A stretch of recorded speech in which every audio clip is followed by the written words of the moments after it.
Hello everyone, edu24 লাইভে তোমাদের সবাইকে স্বাগত। আজকে যে টপিকটা নিয়ে বলবো সেটা হচ্ছে তোমরা কিভাবে ইডি হতে পারবে। বর্তমান রাজনৈতিক প্রেক্ষাপটে ইডি এর নাম শুনিনি এরকম কিন্তু খুব কম লোকই আছে। বিভিন্ন রাজনৈতিক ব্যাপারের সাথে যারা যুক্ত বা যারা নিউজ দেখে তারা কিন্তু ইডির নামটা কিন্তু শুনেছে।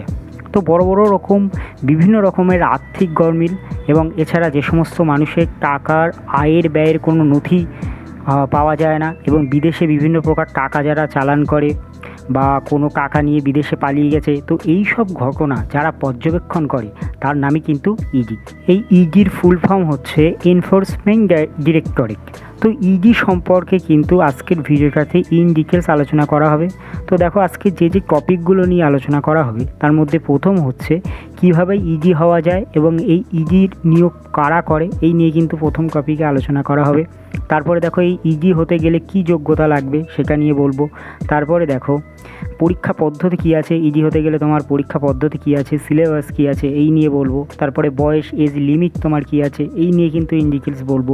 তারপরে তুমি ইডি হলে তোমার স্যালারি কেমন হবে, তো এই নিয়ে কিন্তু ইন ডিটেলস আজকের ভিডিওর কাছে আলোচনা করা হবে। তার আগে রিকোয়েস্ট করবো, চ্যানেলে নতুন হয়ে থাকলে চ্যানেলটাকে অবশ্যই সাবস্ক্রাইব করো।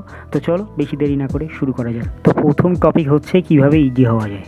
তো এসএসসি সিজিএল পরীক্ষার মাধ্যমে কিন্তু তুমি ইডি হতে পারবে। এসএসসি সিজিএল গ্রুপ বি এর পোস্ট এটি হচ্ছে একটা কেন্দ্রীয় সরকারের পোস্ট। কেন্দ্রীয় সরকার প্রতি বছর কিন্তু এর ভ্যাকান্সি বার করে। তো ভ্যাকান্সি বার হলে তুমি ফর্ম ফিল আপ করবে, ফর্ম ফিল আপ করার মাধ্যমে কিন্তু তুমি পরীক্ষা দিয়ে এই ইডি হতে পারবে। এছাড়া তুমি বিভিন্ন প্রমোশন মাধ্যমে, ধরো কেন্দ্রীয় সরকারের অন্য কোনো পোস্টে আছো, সেই প্রমোশন বা কোনো আইএস পদ বা আইপিএস পদ, সেখান থেকে তুমি এই ইডি হতে পারবে। এরপরে যেটা বলবো সেটা হচ্ছে যোগ্যতা। তো অবশ্যই তোমাকে গ্র্যাজুয়েশন পাস করতে হবে এবং গ্র্যাজুয়েশানে তোমাকে 50% বা 60% এসব কোনো নাম্বার লাগবে না, জাস্ট পাস করলেই কিন্তু তুমি এই পরীক্ষায় বসতে পারবে।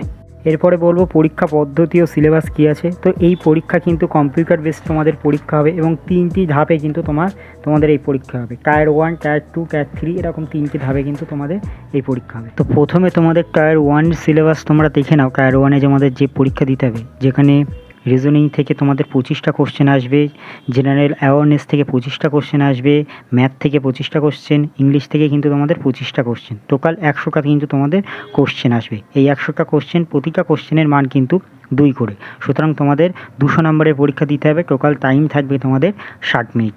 আর এছাড়া তোমাদের 1 to তোমাদের কিন্তু নেগেটিভ মার্কস আছে।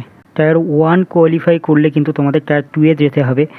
সেখানে তোমাদের সিলেবাসটা দেখো কী আছে। সেখানে তোমাদের ম্যাথ থেকে কিন্তু 30টা কোশ্চেন থাকবে, রিজনিং থেকে 30টা কোশ্চেন থাকবে, ইংলিশ থেকে 45টা কোশ্চেন থাকবে, জেনারেল অ্যাওয়ারনেস থেকে 25টা কোশ্চেন থাকবে। এছাড়া কম্পিউটার নলেজ থেকে কিন্তু তোমাদের 20টা কোশ্চেন কিন্তু তোমাদের থাকবে। এই হলো টায়ার 2 এর সিলেবাস। এরপরে তোমাদের 100 করে 200 নম্বরের পরীক্ষা দিতে হবে স্ট্যাটিস্টিক্স আর জেনারেল স্টাডিজের উপরে। এরপরে বলবো বয়স নিয়ে। তো জেনারেলদের ক্ষেত্রে বয়স তোমাদের 21 থেকে 30 হতে হবে এবং এসসি/এসটিরা যেরকম বয়সে 5 বছর ছাড় পায় তারা পেয়ে যাবে, ওবিসিরা 3 বছরের বয়সের ছাড় পায়, সেগুলো তারা পেয়ে যাবে। এরপরে বলবো স্যালারি নিয়ে। তো স্টার্টিং স্যালারি কিন্তু তোমাদের 50,000 থেকে কিন্তু 60,000 হয়ে থাকে। এরপরে কিন্তু পরবর্তী ক্ষেত্রে আরও বাড়ে। তো আমি যতটা পেরেছি এই ভিডিওটার মাধ্যমে কিভাবে ইডি হওয়া যায় ইন ডিটেলস তোমাদের বোঝানোর চেষ্টা করলাম। তবু যদি কোনো জায়গায় কোনো কিছু বুঝতে অসুবিধা হয় বা যদি কোনো কোশ্চেন থাকে তো কমেন্ট বক্সে অবশ্যই কমেন্ট করে আমাকে জানাতে পারো। সো থ্যাংক ইউ ভিডিওটা সম্পূর্ণ দেখার জন্য।